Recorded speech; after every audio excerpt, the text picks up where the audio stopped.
know, one thing we learned about major record labels, not all, but a lot of them, you know, they take artists, you know, they put them in the studio, but they put them on the shelf. A lot of them never get out there. You know, there's a lot of artists that I know now saying, oh, I'm signed to Sony, I'm with such and such, but nobody's heard of you.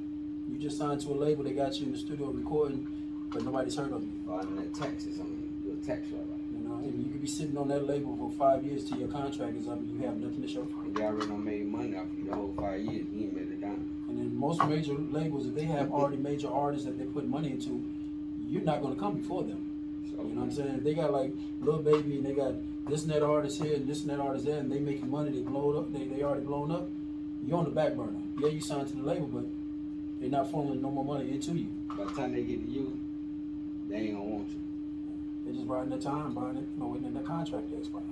I know maybe sometimes they want to see if you smart enough, because you know Kanye went through that, and he forced them to be like, oh, let's go see what he's doing, because he had a store where he was shooting a video and like the media was asking him about the video, and he was like, I didn't even know nothing about it, so he had to go show up and support Kanye because he forced him to. He started doing stuff on his own, so maybe that's how record labels. Maybe what they trying to do is like, we gonna see if you gonna be smart enough to try to force us to support you. Not all labels. Yeah. Not all. You know, some labels probably, you know, they get what they can get out of you. And then when they feel that they can't squeeze anything else out of you, you know, hey. But some labels, yeah, they want to see how hard you're gonna work at your own craft. But that's the labels ain't doing nothing for you. You just carrying their name, but they ain't doing no marketing, they ain't doing no promotion, they ain't doing nothing. You just sign with them. You know, all labels aren't bad, but you got to know what's best for you.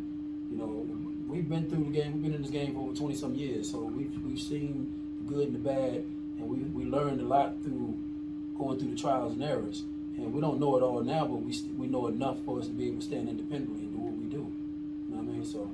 Yeah, he's right about all labels ain't bad. The only bad thing I say about that is they ain't bad unless you know your business. If you know your business, then they good. But if you don't, then they all bad.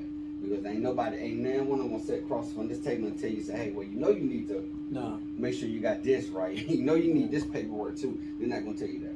When you know your business, you can negotiate. Yeah, you can do your thing. Yeah, because you can understand the lingo that they talking. So